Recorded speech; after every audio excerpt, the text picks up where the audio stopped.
Welcome. Here we are bridging the gap between the young and seasoned, faithful and faithless, single and married, to the Fortune 500 CEO and even unemployed. Through our own experiences, conversations, and collaborations, we hope to initiate and cultivate camaraderie through this journey called life. So join us. Hello, and welcome back to Bridging the Gap with Kayla and Sheila. And you guys, we're pretty excited to bring you the topic we are going to converse on today, which is communication. Let me precurse, we're experts at this. But no, we're not. But we're super excited because I think we have some gold nuggets. And through our communication, it's funny, we don't have to work as hard in our communication. As in some of other relationships in my life, I've seen that it's a challenge. And so we're going to kind of dig into that a little bit today. But Sheila, why don't you kick us off?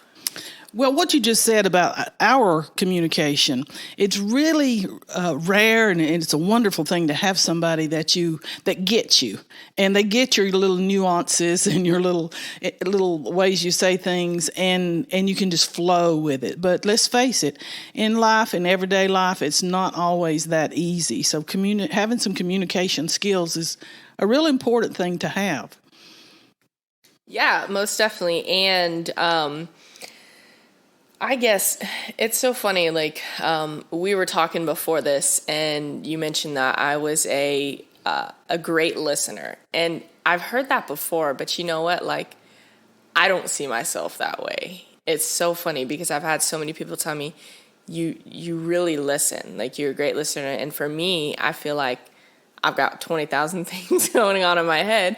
Not that I'm not listening to you, but it's just an interesting facet. I think we'll talk about that a little more. Listening is a huge part of communication, not just the dialogue aspect.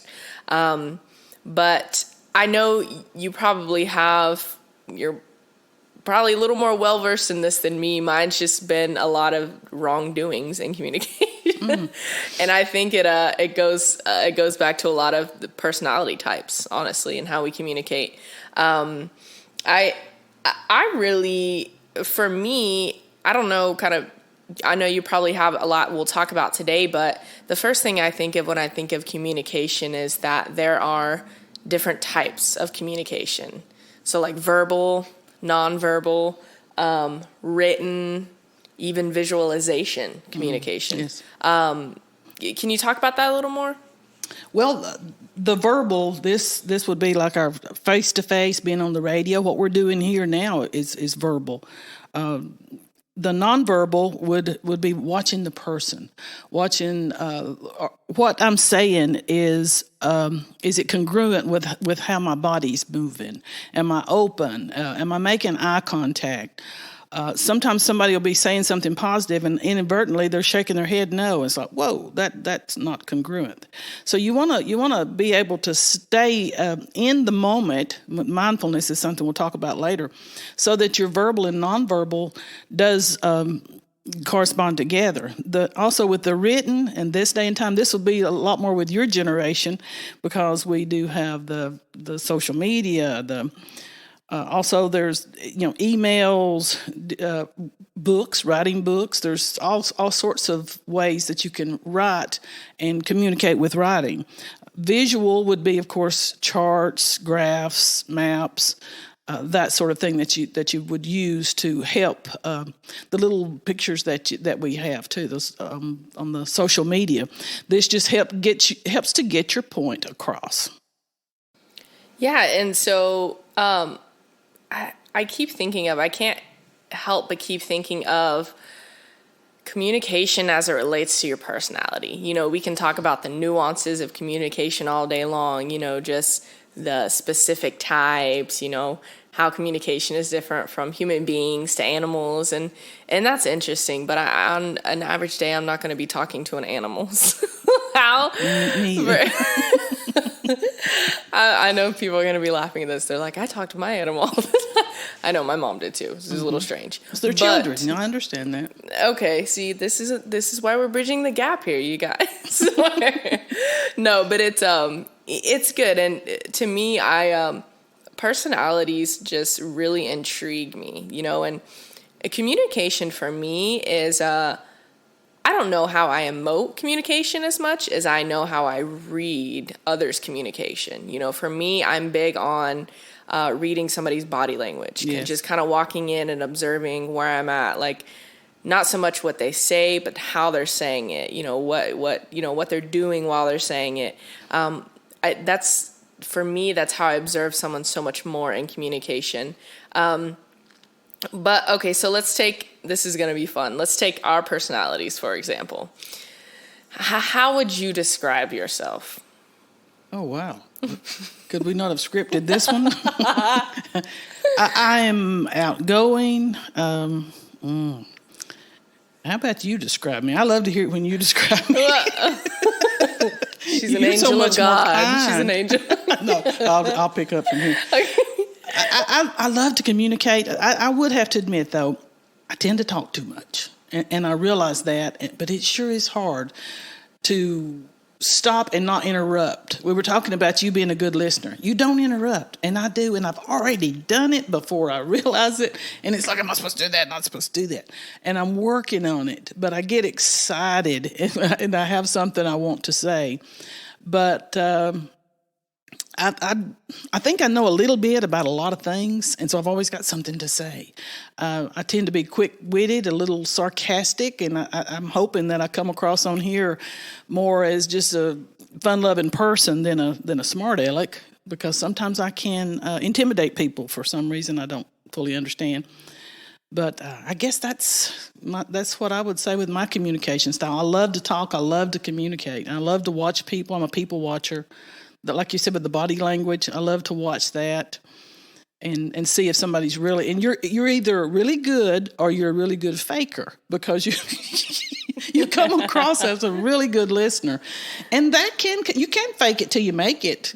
You care enough. If you're not that good at listening, you're very good at caring enough to lean in, to make eye contact, to ask appropriate questions, and That is going to encourage the other side of the conversation when somebody thinks, oh, they care. I know, we've all been in situations. I did it just this weekend. Oh my gosh. Somebody was talking to me, and the more they talked, the more my mind wandered. And I was thinking, how can I get out of this conversation? They're just going on. And I thought, shoot, that's not Jesus. That's not Jesus. Listen to them, honor them. But my mind would wander, and I felt terrible. And then later on, I looked back and I thought, how did I end that conversation? I don't even remember. And then I thought, oh no, somebody else caught my attention, and I turned around and started talking to them, and that was rude. How do you go back and take that back? You don't. But I was at a family reunion, so there was a lot going on. People we hadn't seen in a while, but I do feel I dropped the ball on that one. But we don't have to beat ourselves up. Let's face it, we communicate every day. You get another chance, usually in a few minutes, to do better. Yeah, exactly. And that's why I think it's so important. I know for myself, I'm a very straightforward person. I'm a straight shooter. I don't like a lot of small talk. Like, I've learned to engage in small talk sometimes for business means, but I think your personality can really dictate how you communicate, or does dictate how. And that's not to say, people who are more straight shooters should just be like, I don't want to talk about that. Bye. And just walk away, but we all have to learn to nurture our communication skill. Does that make sense? Yes. And in a place, because no single person is alike or the same, yet we all have to exist on this earth. And we need relationships. We need people. Some people feel like they don't, but at the end of the day, you do.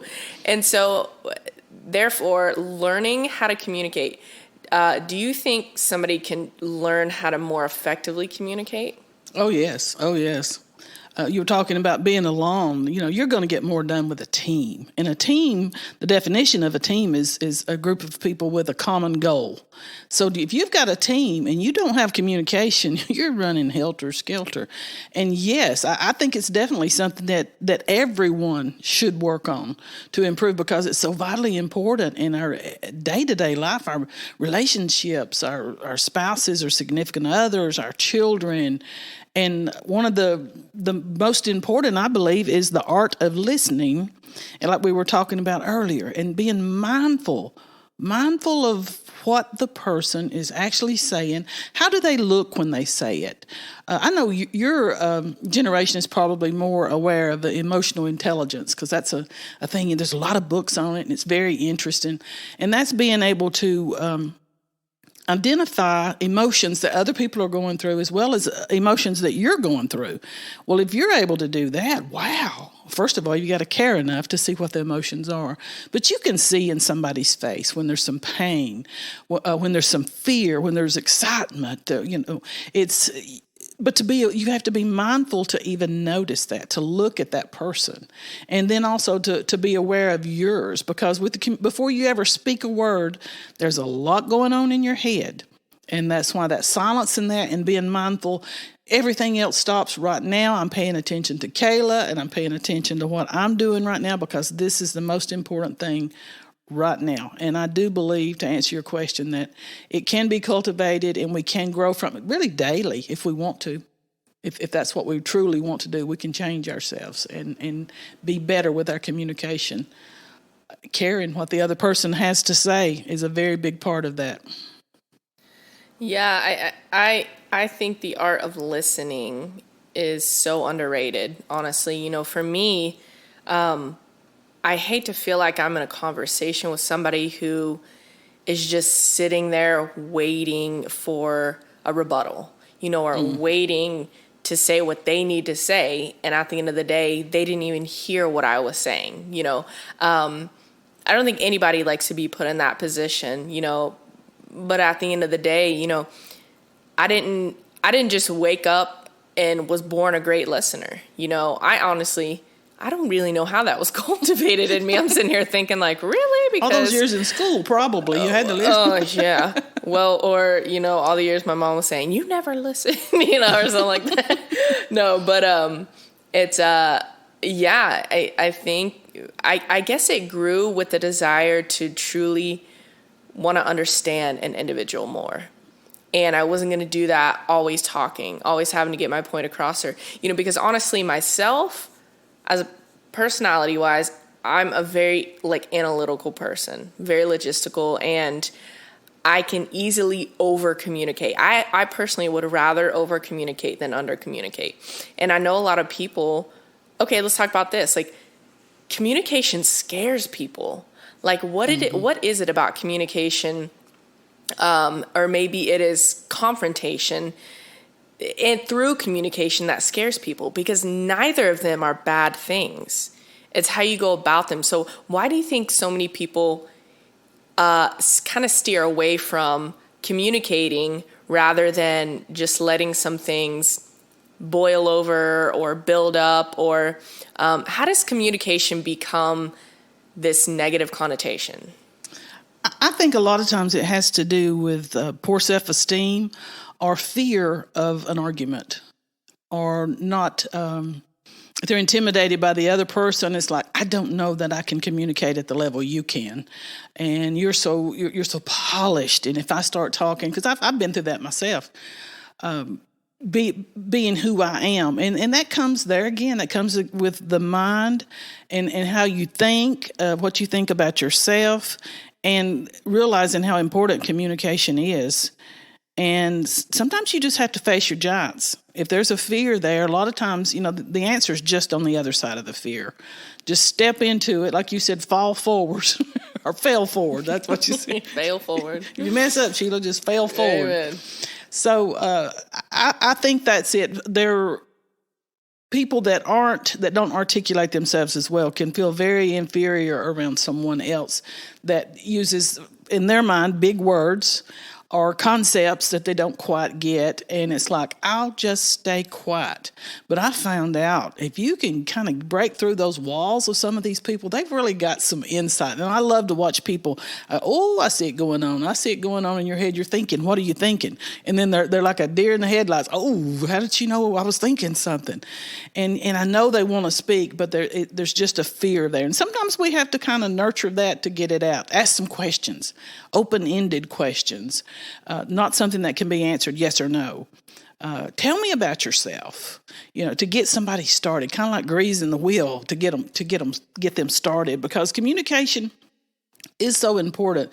And you will find out later, because I've seen it happen over and over again, that people will, when you said so-and-so, I was thinking this. And it's like, wow, that's great. I wish I'd known that. And encourage people, because God doesn't give any one person everything. So if you're on a team and you're trying to come up with a solution for something and you're brainstorming, well, to brainstorm, you got to let your mouth open up and let it out. And so you want to encourage all the people to feel comfortable. No, there's no stupid answer. Just what's going on in your head? What can we do with this problem? Let's just throw it all out there. And I'm reminded of one time, in the airports, they were brainstorming, trying to come up with a way the toilet paper in the bathroom says, oh my goodness, we have to keep changing this, can't keep the toilet paper. And as a joke, somebody said, why don't we just make this great old big huge roll? Well, have you noticed? That's what they have. And it was like, well, he said it to be funny. And it was like, no, that makes sense. That makes all the sense in the world. What, is that really the origin of toilet paper? Not toilet paper, but having the larger rolls at the airport. Was it... Was it Charmin? Charmin. I don't know. Well, let's see. We kind of missed the point there. But that was good. I was listening. I need to clarify. But that's good that you said that, because sometimes we do have to. Yeah. You were kidding, but sometimes you had to say, and without feeling stupid, I just, I need to ask you, is this what you meant? I understood that you were saying this. Is that right? Or when you said that, why did you say that? And that's another thing, the tone. I can say, now, when you said that a moment ago, Kayla, why did you say that? As me trying to understand. Or I can say, well, why did you say that? Yeah. Oh, that's such a good point. How my dad told me a few years back, he's like, because, maybe I've always been a good listener. I don't know, but I haven't always been a good communicator. I know that. And just with my personality type, I would just kind of say something and it just come off really sharp. Mm-hmm. And me not meaning it that way, but how I said it, my delivery, and luckily somebody loved me enough to say, my dad loved me enough to say, just put me aside and was like, Kayla, delivery is just as important as what you say. How you make somebody feel oftentimes is more important than what you're saying, like what you're trying to get across to them. They'll remember what's that saying? They'll remember how they felt versus what you said. Yeah. How you made them feel. Exactly. So tone is super important in that. That also reminded me when you were saying communication is so much open-ended questions help bring clarity, because and most people in my life know, but I teach English overseas sometimes online, and I'm basically working with Chinese students who I don't speak a lick of Chinese, ni hao, that's about it, and I'm teaching them English. And so a lot of our communication has to be body language or like sign language or stuff.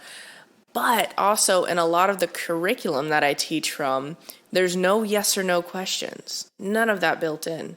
I'm literally going through this as you were talking, and I'm like, you know what? Like, what's the first thing I ask them when they come to class? Well, how are you? Not are you good?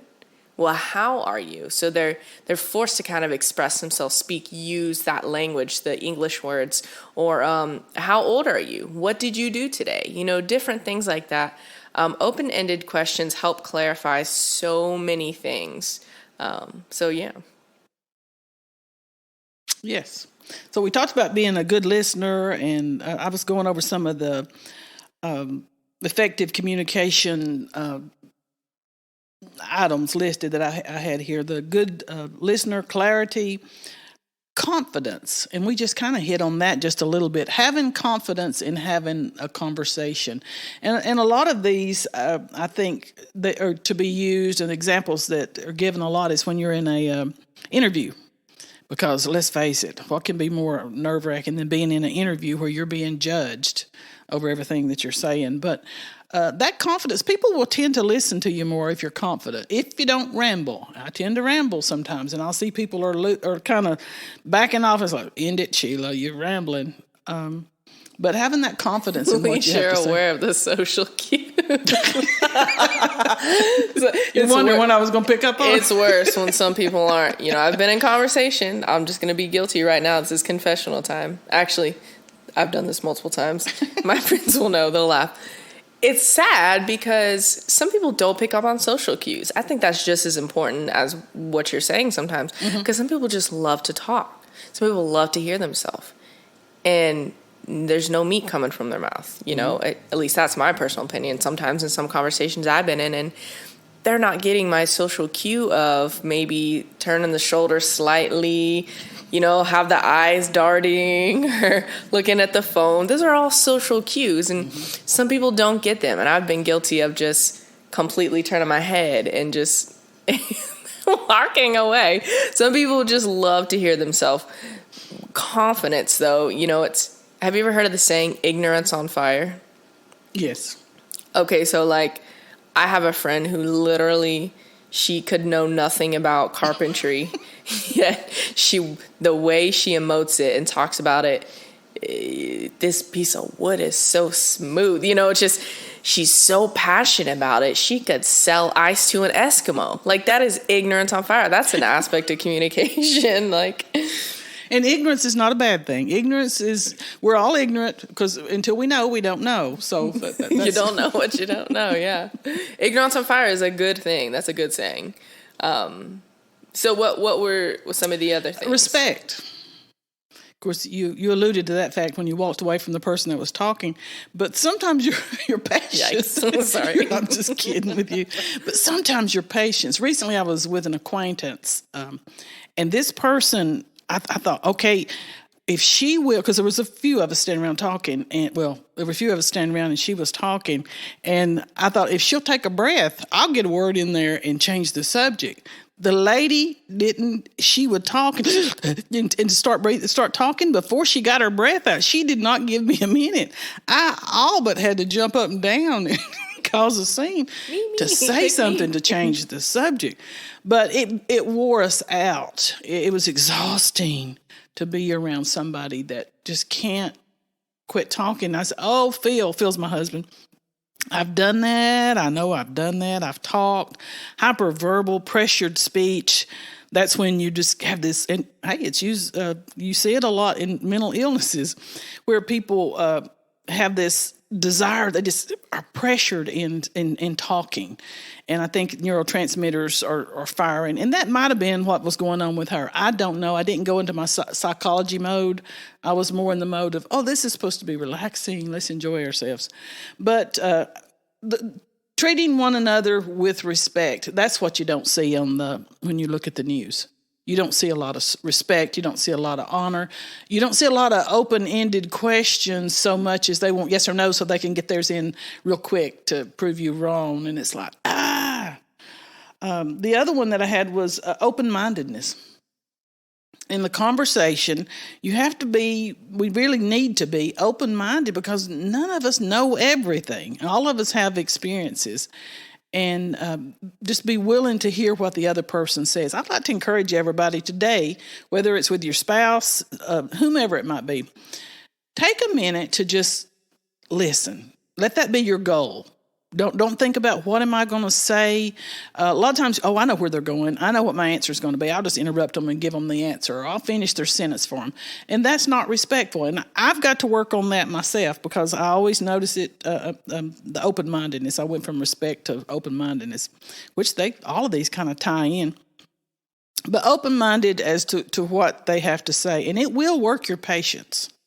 And, James 1 tells us that trials count it all joy because when you go through these, because it will work our patience, and sometimes it will. But if you're put into a relationship And actually, you can show people, and they'll see how she listens. Like Kayla, I've watched you listen, and I thought, I want to be more like Kayla when I grow up. I want to be more like that, whether she's faking it or she's really listening. But she's real intelligent, because she'll come back with really a part of the communication. She responds well. We have there is the sender, and then like when I'm talking to Kayla and I'm saying something, I have a message, and if I don't say it correctly, or let's say I'm talking 3 or 4 people, they can get different interpretations of what I just said. And then when they answer me back, and that's why sometimes as a speaker that you might ask for some feedback to see if they understood you correctly. And then Kayla would turn into the sender as she's replying or clarifying whatever she chooses to do. So it's like a ping pong match, and each person gets a chance, and we listen, and we're open to changing our mind if we need to, or to learning. I love the learning aspect of it all. Yeah, it's communication is a dialogue, and sometimes that dialogue is you with another individual, and sometimes that dialogue is you and just, I think of me and, my relationship with God and just meditation. Yes. It's you, and then you just shut up and listen. So I guess it is always a dialogue. It just depends on who you're talking to. But at the end of the day, what do you think the goal of communication is? And we can kind of wrap it up here, but what is the goal of communication? So you can bring your thoughts together with a consensus of in an agreement or a disagreement. Yeah. But either way, we're not animals, and we're not stoic. Sometimes it's a bantering, and it's fun, and sometimes it's serious. But yeah, let's gather together our information. Let's see what we've got. Let's see what we can do with this to help us with our problem. Or if it's not a problem, sometimes it's communication. I know you and I do that a lot. Just everyday communicate. We just want to bounce it back. We don't necessarily want a final. A final say, a final right. decision, yeah, or something. And sometimes we're just being funny. We'll say something, a one-liner, and it's just kind of like eye contact says, "Oh, I got that." Yeah, and yeah, it's okay. Exactly. And I ask you that because I Googled, and I was like, "What is communication?" And it said, "The desired outcome or goal of any communication process is mutual agreement." I think, right? You don't communicate to feel worse about or to feel misunderstood, right? You don't communicate to feel misunderstood. But sometimes you will agree to disagree. Mm-hmm. That's an agreement. It's like, that's a mutual agreement. We agree. As an agree to disagree. Believe me, I haven't agreed with every person that's come across, my life, cross paths in my life. And I think that's a sign of respect and maturity, is agreeing to disagree. Wouldn't this be just a really sad world if we were all just exactly alike? Yeah. Oh, my goodness. I mean, if boring. there was all Kayla's, I think it would be awesome. Oh, okay. There'll be a Sheila thrown right in the middle. That's right. No, it would definitely be everything would be overanalyzed. If it was me. But so last thing, I think the ultimate communicator was, not to make this hyper spiritual, but it was Jesus. Because when Jesus communicated, he didn't just communicate when people asked him things. He didn't just give them the answer. He communicated to make them think and to figure it out themselves. And it's like, but still with respect and trust and love. And he listened, moreover. He gave them stories. Yeah. Parables. He didn't just say, here's the answer. He intrigued them with, what does that mean? Yeah. Yeah, he knew it was deeper. He had all the answers, but he didn't just throw them out there. Exactly. How are we going to grow with somebody? And they Brilliant, yes. Well, they didn't listen to him anyway. I was going to say they wouldn't listen to him, but most of them didn't listen to him anyway. He was crucified. No, so yeah, we'll wrap it up there. But is there anything else you want to say about communication or? No, I can't think of anything. Well, this has been a good communication. This has been a good dialogue. So we would love to hear what you guys have to say about communication. If there's, again, like we always like to tie this back to bridging the gap, but there can be a lot of disparities within generations of communication when it comes to slang and terms and everything. And we even talked about, we were joking before this, we're going to do a podcast episode of vocabulary terms from your generation and my generation. And I'm going to quiz you on what you may think. It's going to be hilarious, you guys. We're super excited about it. But communication does evolve, speech, vocabulary terms, everything. It all evolves. So, and you can easily get off kilter if you're talking about something, and I think that word means something totally different. And it's like, what? We'll talk about that later. But yes, so you've got to be open. And sometimes we'll just laugh and you go, oh, I forget, you're a baby boomer. Now, what does that mean, Kayla? Explain it to me. Hey, that's great. Yeah. And that's even fun. It's fun to do that. I encourage everybody that doesn't have an older or a younger friend to get you one, because it's right. It's life enriching. But you can't get Sheila. So. All right. Well, we'll wrap it up there. We're glad that we got to spend this time with you guys and talk about communication. Again, we'd love to hear from you, and we will be back soon. So Have a good one. Yes, do.